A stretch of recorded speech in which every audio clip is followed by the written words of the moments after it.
Bonjour à tous, c'est un plaisir de vous retrouver aujourd'hui pour écouter une petite exhortation. Avec les anciens, on s'est mis d'accord sur des thèmes, donc on m'a demandé de parler sur la crucifixion. Alors j'avais du choix, on connaît pas mal les histoires sur la crucifixion, comment Jésus a dû souffrir cette passion-là. Et donc dans la prière, j'avais la conviction de parler d'une manière un peu différente, c'est-à-dire des effets de la crucifixion. Et donc j'aimerais vous partager ça aujourd'hui et en quelques minutes vous expliquer ce que nous avons en tant que disciples comme effet sur cette crucifixion. Je ne vais pas vous raconter l'histoire de Jésus, comment il était malmené par son peuple, l'histoire avec Ponce Pilate, etc., etc. Je voudrais parler des effets. Et il y a 3 effets qui sont venus sur mon cœur en essayant de vous exhorter sur cette crucifixion. Il y a déjà l'effet d'abandon, l'effet de la souffrance et l'effet des signes qui accompagnent cette crucifixion. Alors en ce qui concerne l'abandon, en tout cas, c'est mon témoignage. Il y a des étapes par lesquelles on est obligé de passer pour comprendre ce que le Christ a souffert dans cet abandon. Jésus était abandonné de tous, de ses proches, de ses disciples. Et je pense que s'il y a un lien avec ce qu'il a dû vivre et le nôtre, c'est que nous aussi, à un moment donné, nous avons dû vivre un abandon. Et cet abandon s'est fait au moment de notre conversion. Moi, je me souviens très bien, il y a plus de 35 ans maintenant, quand j'ai accepté Christ, je vous passe les détails, peut-être ce sera l'occasion de vous parler de mon témoignage une autre fois, mais je me suis vite aperçu que le fait d'accepter Christ dans ma vie, je perdais beaucoup de choses. Et donc, j'ai eu un abandon de beaucoup de gens autour de moi, j'ai eu un abandon de ma famille quelque part parce qu'ils ne me comprenaient pas. J'ai perdu énormément d'amis, des gens, des copains que j'avais avec qui j'avais une intimité. J'ai commencé à être regardé d'une manière différente à mon travail, d'une manière différente dans mon quartier. Là où j'allais, je vous rappelle que j'étais représentant, donc je faisais du porte-à-porte. Et je me suis vite aperçu qu'il y avait quelque chose qui se passait en moi. Et cet abandon, ça me faisait mal en même temps. Mais j'ai voulu voir aussi, à travers les mois, qu'il y avait quelque chose de positif dans cet abandon. Et dans cet abandon, quelque part, et je crois que c'est voulu du Seigneur, quand on est abandonné de tous, il faut qu'on s'accroche à quelque chose. Et avec le recul, je me suis aperçu que j'avais plus qu'une chose à faire, c'était de m'abandonner à lui. Et en fait, étant donné que j'avais des effets négatifs à cette conversion, j'ai pu m'accrocher qu'au Seigneur. Et donc à l'époque, je lisais pas beaucoup ma parole, je commençais, voilà, je savais ce que Christ avait fait pour moi, et j'avais un seul recours, c'était de prier. Et donc dans cet abandon, j'ai pu réaliser qu'il y avait quelque chose de positif. Et cette chose positive, c'est que j'ai commencé à m'appuyer uniquement sur le Seigneur.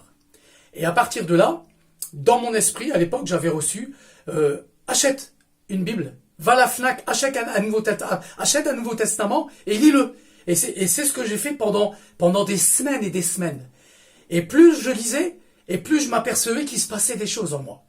Donc, j'étais abandonné d'un côté, mais de l'autre côté, je m'abandonnais à celui qui s'était révélé à moi. Et donc, j'ai pu rééquilibrer les choses.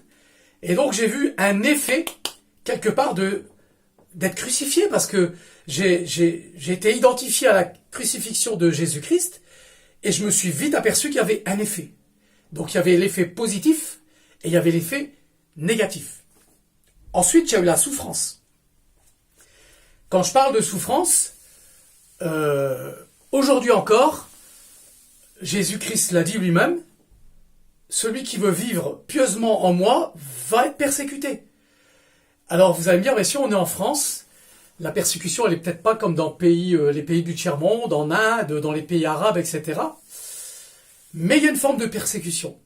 Et là je m'adresse à tous ceux qui ont l'habitude de témoigner de leur foi, là où ils sont, dans leur travail, dans leur famille, dans leur rue, partout où ils sont, et tout de suite on s'aperçoit aussi qu'il y a des souffrances. Et là, je voudrais revenir aussi à ce que je disais tout au début, c'est que cette souffrance, elle est indispensable aussi pour nous apprendre à vivre dans le combat. Parce que tant que vous êtes chrétien et que vous témoignez pas, ça va bien. Moi, parfois, quand je suis pas très bien, je dis Seigneur, j'ai envie de souffler un peu et puis je vais arrêter de témoigner autour de moi. Donc c'est toujours un combat parce qu'en moi, il y a cette force qui est là. Comme vous le savez, je suis souvent dans la rue et cette force, elle me pousse à témoigner partout où je peux et de témoigner de Jésus. Et donc, je sais bien qu'il y a cet appel dans ma vie. Et donc, il y a cette souffrance de mon être et en même temps cette joie de témoigner. Mais il y a une souffrance parce que ça me coûte. Ça me coûte. Et je vois bien que les voisins me voient plus comme il y a 30 ans. Au début de ma conversion, les gens qui me voyaient, avant ma conversion plutôt, ils venaient me dire bonjour, ils me saluaient, bonjour Thierry, comment tu vas? Mais au moment où j'ai commencé à témoigner, je voyais les mêmes personnes du jour au lendemain, quand ils me voyaient arriver dans la rue, par exemple, j'allais chercher mon pain le matin, ils changeaient de trottoir. Donc ça, c'est une souffrance. Quand j'étais dans la famille, on faisait des repas de famille, ils parlaient de tout et de rien, donc je vous passe les détails de certaines conversations. Je souffrais parce que j'avais plus envie de parler de leurs propos parce que c'était plus du tout ce que j'avais dans mon cœur. Et donc j'avais cette souffrance parce que je me disais, Seigneur, mais je voudrais parler de toi. Donc je me mettais à leur parler du Seigneur et en même temps, il y avait ceux qui m'écoutaient et ceux qui m'écoutaient pas. Donc il y avait une souffrance. Donc ce sont des choses réelles. Ce sont des choses que toute personne qui reçoit le Saint-Esprit est amenée à vivre. Donc je m'adresse bien à ceux qui ont l'habitude de témoigner. Depuis 35 ans, je prie, je dis Seigneur, mais l'Église doit sortir, l'Église doit apprendre ce combat. Et pour ceux qui viennent dans la rue avec nous, vous savez très bien la pression qui vient sur nous quand on se met à témoigner et quand on sait qu'on va aller parler de l'amour de Jésus pour sauver les personnes qui vont nous écouter. Donc il y a cette souffrance qui est là. Et cette souffrance, elle est là, mais en même temps, tout comme il y a un effet positif sur l'abandon des gens qui nous connaissent, il y a un effet positif parce qu'on doit s'abandonner au Père. Et dans cette souffrance, il y a aussi un effet bénéfique. Et vous savez comme moi que à un moment donné, Jésus lui-même a dit « Je vais vous envoyer une puissance ». Et cette puissance, bien sûr, c'est la puissance du Saint-Esprit. Et là, je voudrais venir à mon troisième point. Il y a les signes. Il y a l'abandon, il y a la souffrance, des effets qu'il y a autour de nous, mais il y a aussi les signes. Il y a les signes. Et ces signes sont là. En fait, il n'y a pas de doctrine pour le Saint-Esprit. Je me suis très vite aperçu quand je faisais du porte-à-porte au début de ma conversion, et encore aujourd'hui, à force de sonner chez les gens, je tombais sur des cas terribles. Donc, au début, je faisais ça un peu maladroitement, mais avec le temps, le Saint-Esprit m'a appris. Ce don d'évangéliste que le Seigneur m'a donné, je l'ai mis en pratique et il a commencé à s'affiner. Donc, j'annonçais pas directement l'évangile, mais je me présentais mon produit. À l'époque, je vendais des machines à coudre, donc je faisais comme si rien n'était. Mais une fois que j'étais dans la maison, les gens me disaient eux-mêmes, mais vous n'êtes pas comme les autres représentants, qu'est-ce qui se passe? Et moi, je savais dans mon cœur, je savais que c'était celui qui était en moi, qui reflétait quelque chose dans la maison. Et donc, mon astuce à l'époque, c'était de dire, écoutez, j'ai fait une expérience spirituelle, mais je vous expliquerai après. Et je lançais la balle, et je savais pertinemment que les gens m'auraient posé la question, mais c'est quoi votre expérience? Donc, je faisais mon produit, je faisais ma démonstration de machine à coudre, et en même temps, j'intercédais. Et je dis, Seigneur, maintenant, tu vas me montrer, ta puissance. Et donc, j'ai pu très vite réaliser que j'étais confronté, parfois chez certaines personnes, à des démons, à des souffrances. Je sentais la pression aussi du diable parce qu'il n'était pas content parce que j'allais sur son terrain.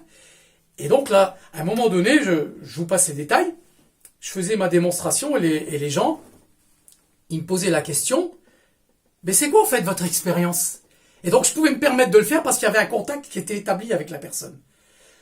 Ça faisait à peu près 1 heure et demie que j'étais chez les gens, ils m'offraient un petit café, etc.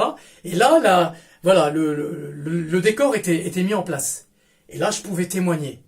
Et je peux vous dire que j'ai vu j'ai vécu, et je le vis encore, la puissance du Saint-Esprit.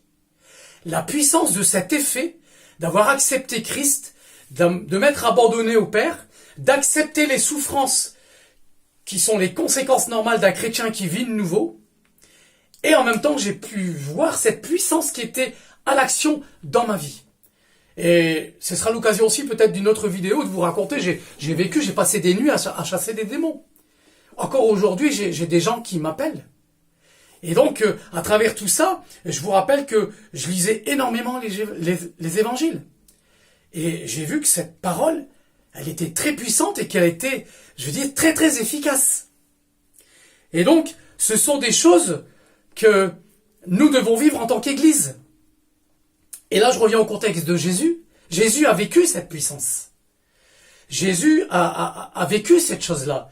Je vous ai dit tout à l'heure qu'il y en a vu de toutes les couleurs, le Christ. Et c'est bien pire que ce que nous, on a vécu. Mais là, je voudrais aussi venir à quelque chose de primordial. Il y a une condition pour vivre cet abandon, cette souffrance et cette puissance. Le message de l'Évangile est clair. Le message de l'Église doit être clair encore aujourd'hui. Mais c'est la folie de la croix. On a essayé beaucoup de méthodes, vous savez. Moi, j'en ai entendu de tout. J'ai tout entendu. Des chants du monde, des ci, des là. Mais en fait, l'Évangile et l'apôtre Paul nous le dit que, mais lui, sa gloire, il la met dans la prédication de la croix. La folie de la croix. Et quand vous mettez à être dans la rue, là où vous êtes dans la famille, là où vous êtes avec vos voisins, là où vous commencez à prêcher le sacrifice de Jésus et cette résurrection qu'il y a eu à la croix, là, il se passe des choses. Là, vous voyez des choses qui se passent. Et tout comme au temps de Jésus, je vous rappelle, et vous le savez, quand Jésus a crié vers son Père, « Je remets en toi mon esprit », il y a eu des ténèbres sur la mer, sur la terre.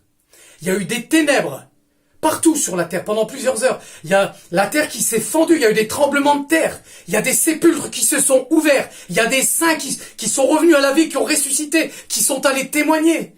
Il y a le centenier à la croix qui a dit, mais il était vraiment le Fils de Dieu. Et à côté de ça, il y avait quand même des moqueurs.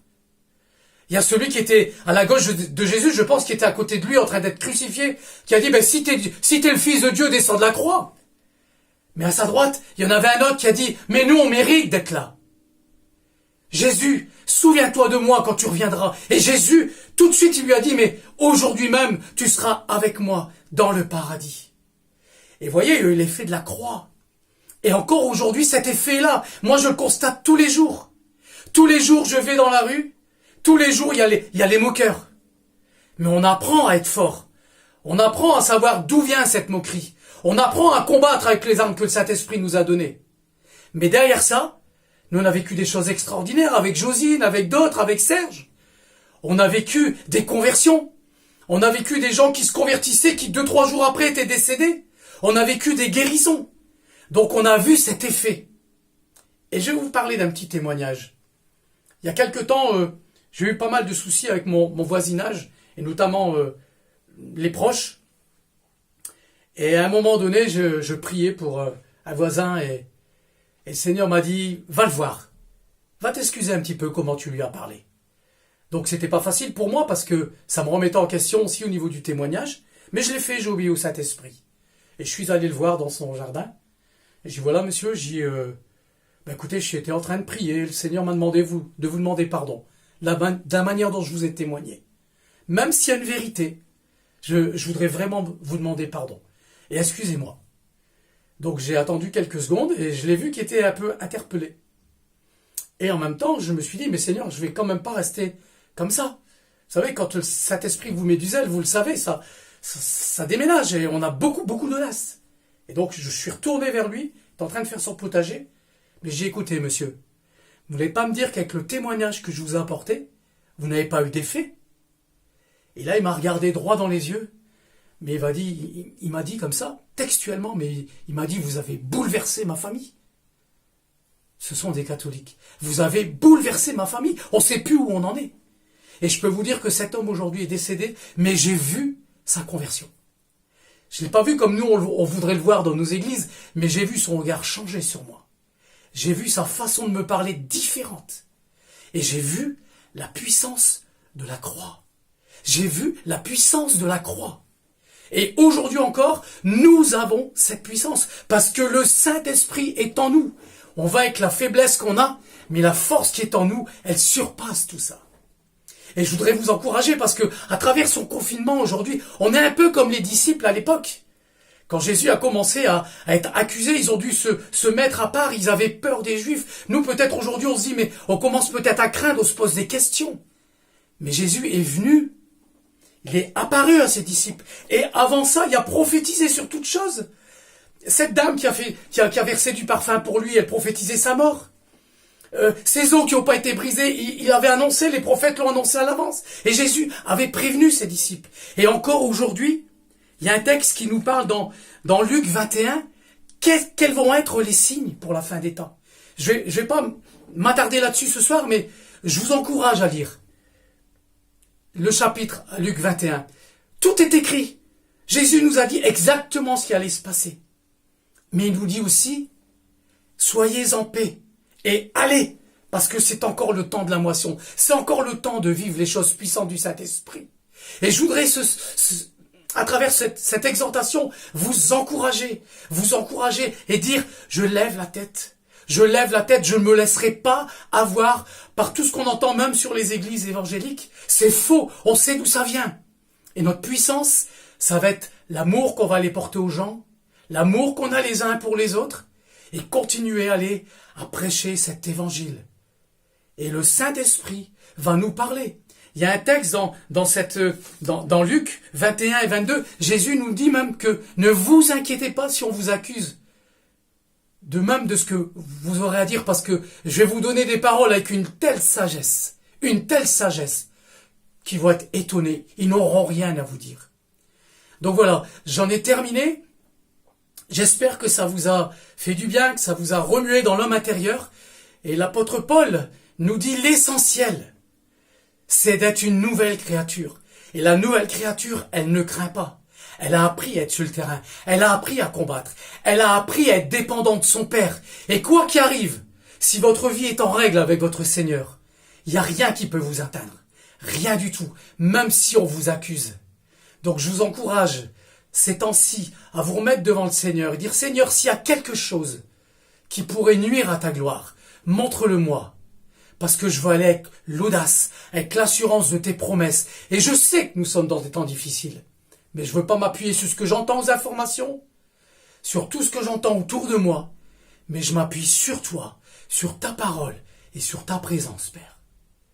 Je terminerai sur ces mots. Je vais prier pour vous. Seigneur, je te prie. Je te prie pour ton Église. Je te prie pour tous les responsables. Tous ceux qui vont écouter, Seigneur, cette exhortation. Je te demande de les remplir de ton esprit et de les bénir au nom puissant de Jésus. Amen. Soyez bénis.